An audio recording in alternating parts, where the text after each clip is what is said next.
Criar pull request é uma parte essencial do desenvolvimento, mas convenhamos, fazer isso manualmente o tempo todo é chato, repetitivo e é um desperdício de tempo.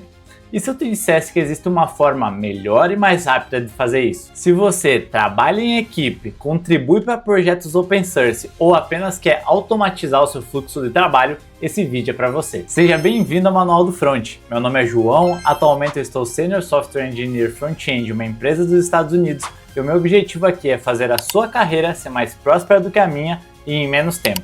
E no vídeo de hoje eu vou te mostrar como automatizar a criação de pull requests no GitHub e evitar esse trabalho repetitivo de uma vez por todas. Bora pro código? Bom, com o nosso editor já aberto, então eu deixei um arquivo README aqui só para lembrar de algumas coisas que eu quero passar para vocês e aí a gente já vai direto pro código.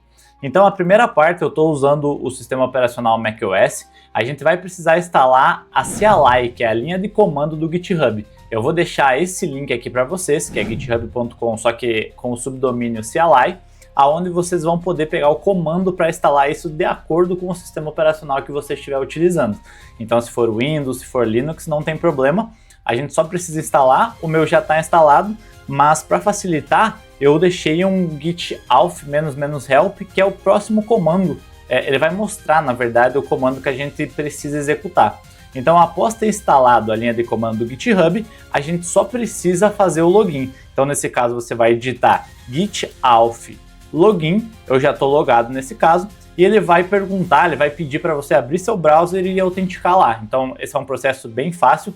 A gente está falando de automatizar pull request aqui, então essa é uma coisa que você precisa conseguir fazer sozinho. Então aqui eu já vou mostrar para vocês o repositório que a gente vai utilizar como exemplo. Eu vou deixar esse repositório, o link para ele aqui na descrição, para que você possa não só visualizar os pull requests que eu estou abrindo agora durante o vídeo, mas também copiar esses scripts, porque depois a gente vai falar sobre como utilizar isso a seu favor na sua carreira e no seu emprego atual. Então, atualizando essa página, vocês podem ver que não tem nenhum pull request aberto, apenas alguns fechados que eu estava utilizando para testar.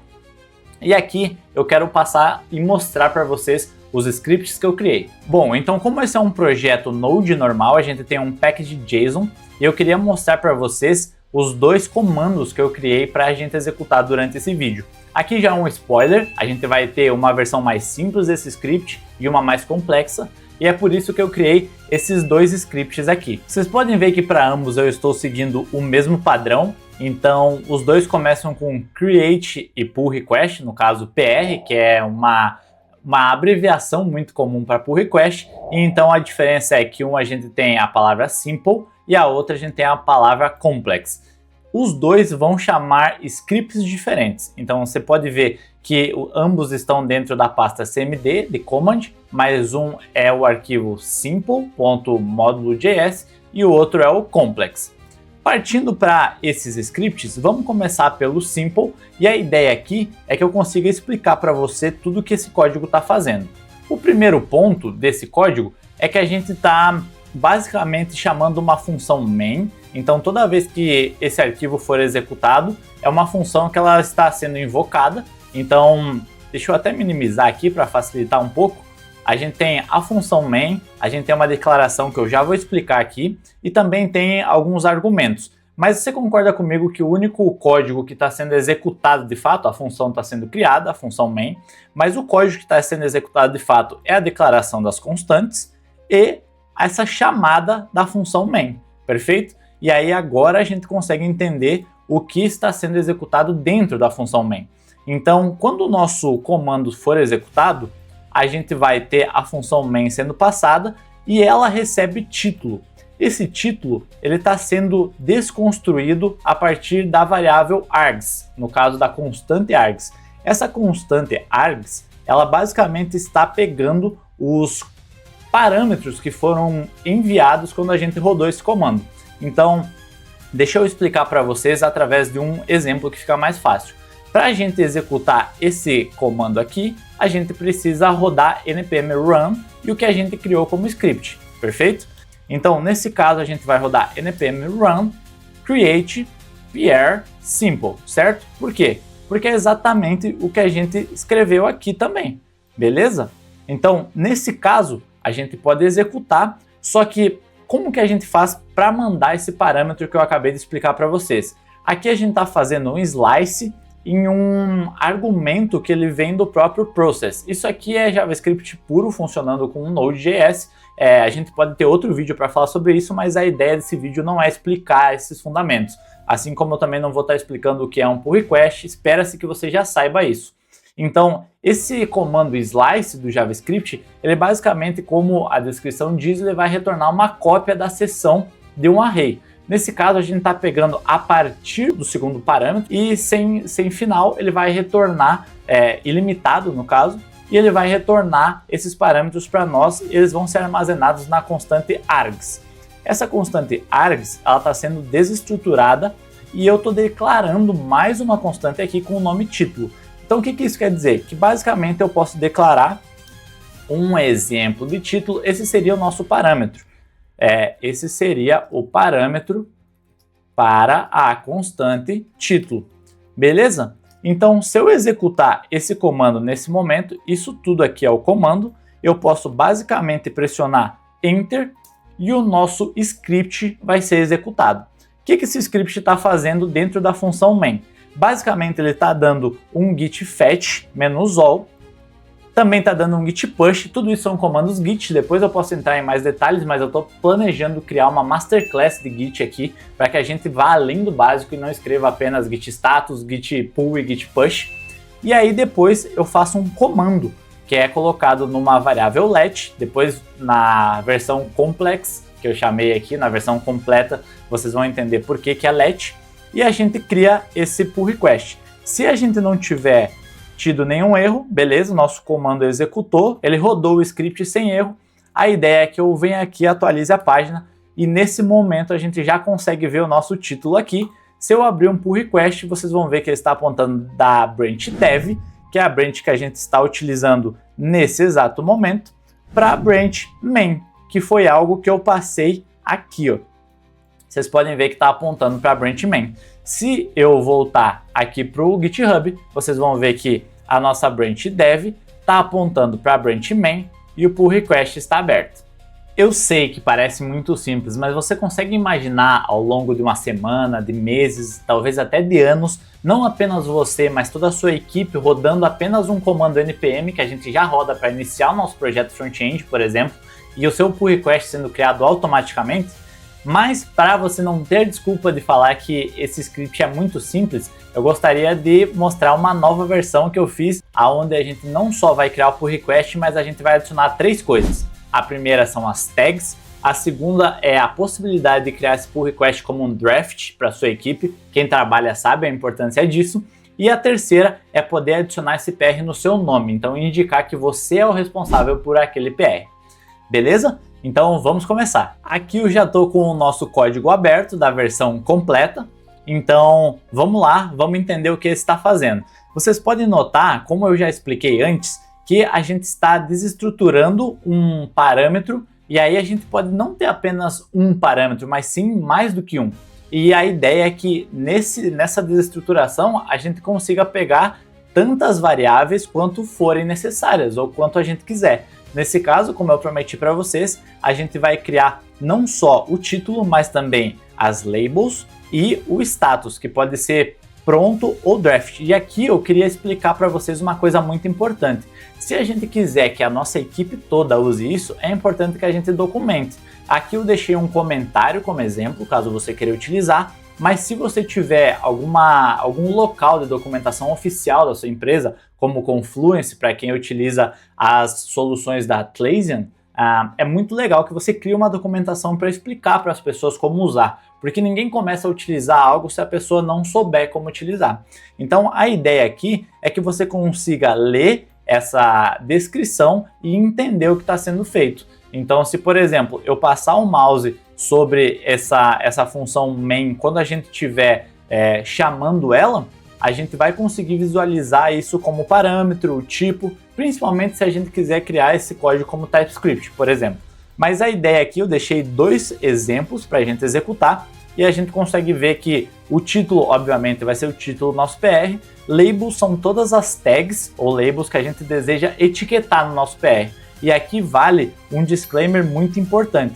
a gente precisa criar as nossas labels no GitHub antes de executar esse PR, caso a gente queira utilizar alguma label que não seja padrão do próprio GitHub.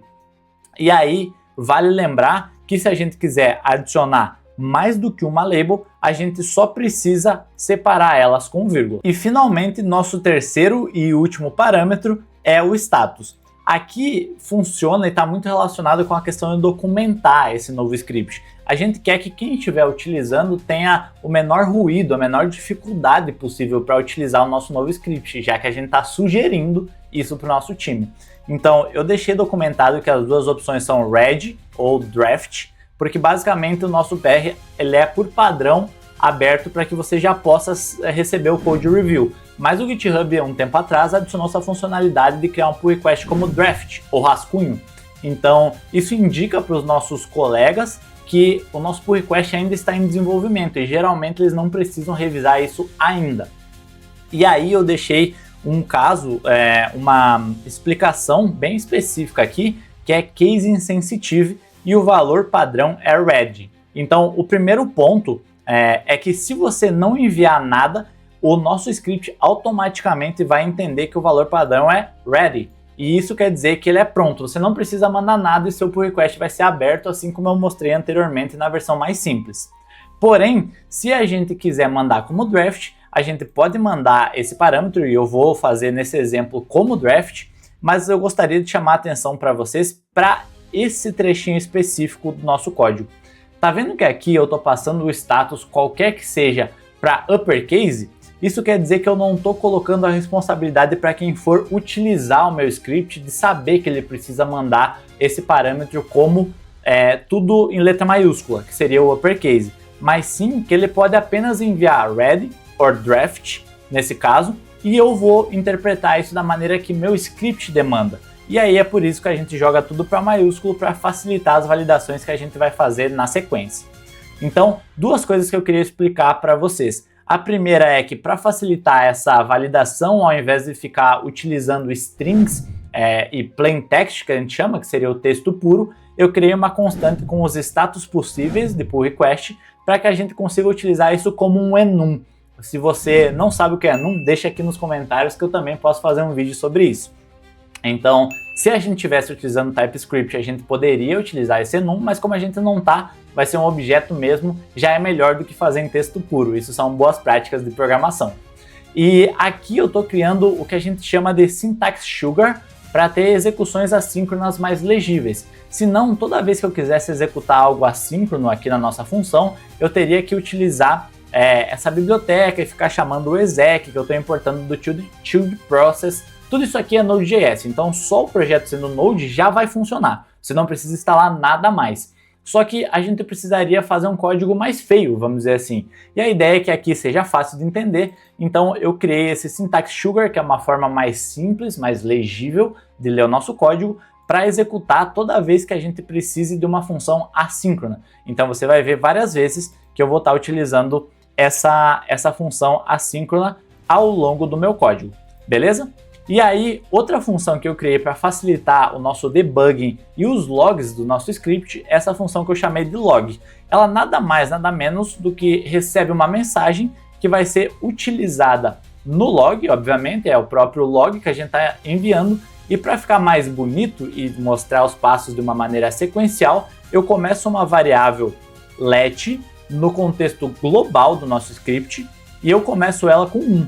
Então toda vez que ela for sendo executada, vocês podem ver que eu adiciono, e isso aqui é muito importante, eu adiciono um valor na nossa variável counter log. Então toda vez que um log for executado, esse valor vai ser adicionado 1. Então 1, 2, 3 e assim por diante sequencialmente. E finalmente voltamos para a execução da nossa função main, e aqui vocês podem notar que a gente já está recebendo 3 parâmetros, título, labels e status. E aí, como eu comentei, o status padrão é o ready.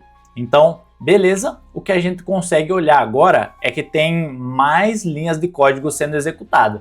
Então, a primeira novidade aqui é a chamada da função log. Então, vocês podem ver que eu sempre estou chamando log uma linha antes de uma execução importante. Então, basicamente, quando a gente está criando o processo, quando a gente está atualizando a referência remota e quando a gente está de fato criando o pull request. E agora, boa parte do código é o mesmo, a gente ainda continua fazendo essa sincronização e atualização da branch através do git fetch, a gente ainda atualiza a nossa referência remota com o git push, mas aqui a gente já começa a ter algumas coisas novas. A primeira é esse parâmetro do assign, e eu estou dizendo assign to me. Então, basicamente, é dessa forma que a gente diz para o GitHub, isso tudo está na documentação da linha de comando do GitHub, que eu também vou deixar aqui na descrição, como a gente pode e quais são os parâmetros que a gente pode utilizar para abordar e utilizar mais funcionalidades da linha de comando.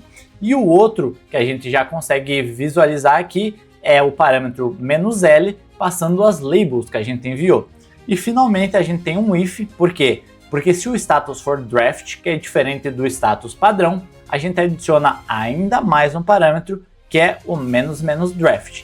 Tudo isso vai impactar no resultado da criação do nosso pull request. E finalmente a gente realmente cria o nosso pull request e recebe o link. Na verdade a gente recebe, quando a gente executa esse comando, a gente recebe um parâmetro e eu desestruturo ele, renomeando ele para link para o novo PR em inglês, e eu faço um if else. Se deu certo, ou seja, se existe um link para o nosso novo PR, eu vou exibir processo completado com sucesso, aqui está o link para o seu pull request, e se não, a gente vai printar o erro. Vamos executar? Então, para isso, eu vou pegar o exemplo que a gente deixou aqui, eu vou copiar esse segundo, que é o que vai conter um título, algumas tags que são padrão do GitHub, que é bug documentation, e eu vou mandar draft. Eu gostaria de chamar a sua atenção aqui para notar que o meu draft, intencionalmente, ele está com o D maiúsculo, o A maiúsculo e o F maiúsculo, que é um teste para que a gente consiga mandar draft escrito de qualquer forma e ainda assim o nosso script execute corretamente. Então, abrindo o terminal do próprio Visual Studio Code, que caso você goste de atalhos de teclado, é Command J no meu caso, porque eu também adaptei o Visual Studio Code. Esse é outro vídeo que vai ter aqui no canal sobre customizações. Vocês podem ver que o meu Visual Studio Code ele é bem customizado, inclusive a barra de arquivos ela abre na direita ao invés da esquerda, mas vamos lá, vamos focar no que é importante aqui. Copiando esse comando, a gente vai rodar e aí vamos ver o que está acontecendo. Aqui a gente já consegue visualizar os passos sendo executados e aí eu gostaria de chamar a sua atenção para algumas coisas. A primeira é aquele contador que eu mostrei para vocês, então você consegue ver que ele está indo do 1 ao 4, somando isso e incrementando sequencialmente.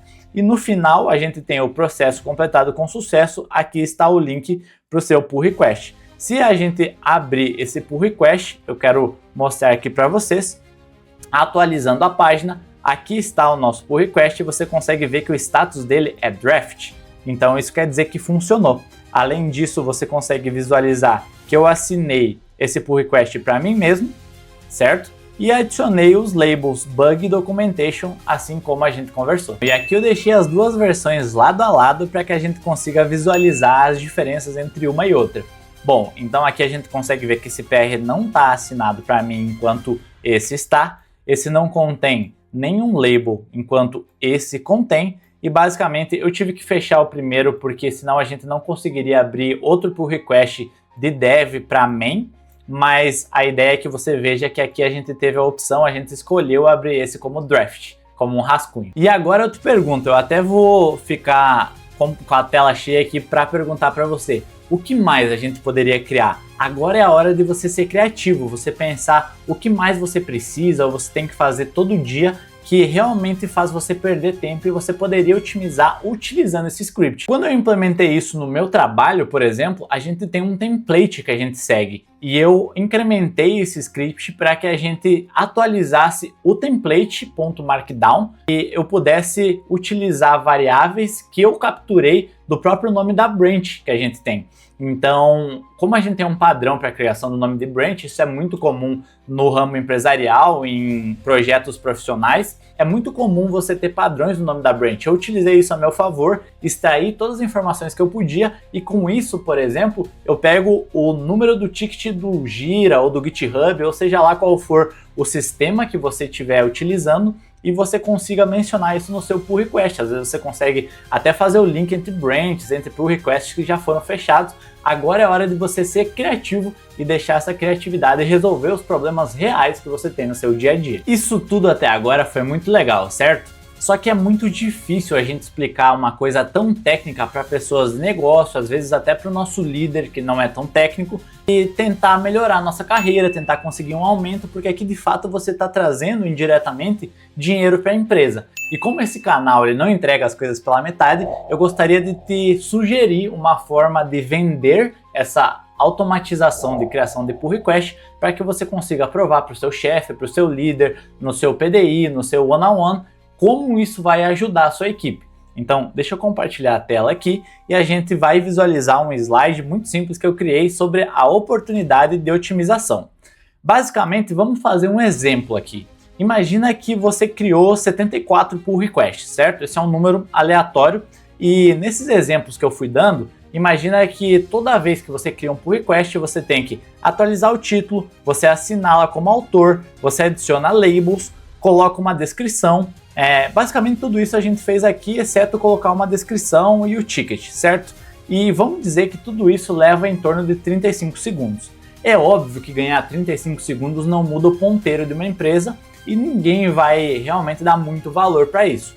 Agora, se você tivesse só utilizando apenas esse script, você já salvaria 43 minutos com esses 74 pull requests que você criou. Essa não é uma média tão absurda. Imagina que você esteja criando... Isso vai ser muito difícil, né? Mas imagina que seja um pull request por dia em um mês de 30 dias. Para facilitar o exemplo aqui, você precisaria de uns 3 meses mais ou menos para atingir esse valor. Então a cada 3 meses você economizaria 43 minutos. Como esse exemplo que eu dei forçou bastante, criando um pull request por dia todo mês, todo dia do mês, vamos dizer que seria 3 meses e meio, tá bom? Agora, eu queria fazer um convite para que você refletisse. E se a sua empresa já tivesse aberto 5.000 pull requests? Quanto tempo de desenvolvimento a gente perdeu criando pull request manualmente? E aí, eu gostaria de trazer para você esse número, que seria 48 horas. Então, basicamente, o que a gente está dizendo é que com o seu script simples que você acabou de aprender, você estaria economizando 48 horas dos desenvolvedores da sua empresa.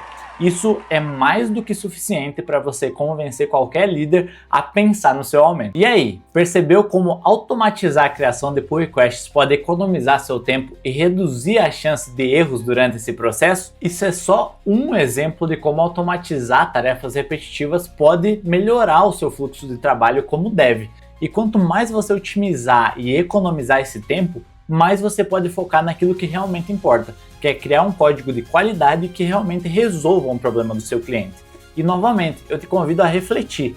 O que mais você pode automatizar que você faz todo dia ou toda semana no seu trabalho e realmente ganhar esse tempo para você, para o seu projeto, para a sua empresa. Se você se interessa sobre esses assuntos de automatizações, eu vou trazer mais coisas aqui para o canal, mais conteúdo, mas eu já recomendo que você assista esse vídeo aqui, onde eu ensino você a importar qualquer extensão que seja de uma IDE baseada no Visual Studio Code para qualquer um desses editores que estão sendo criados com inteligência artificial, como o Cursor AI ou o Windsurf.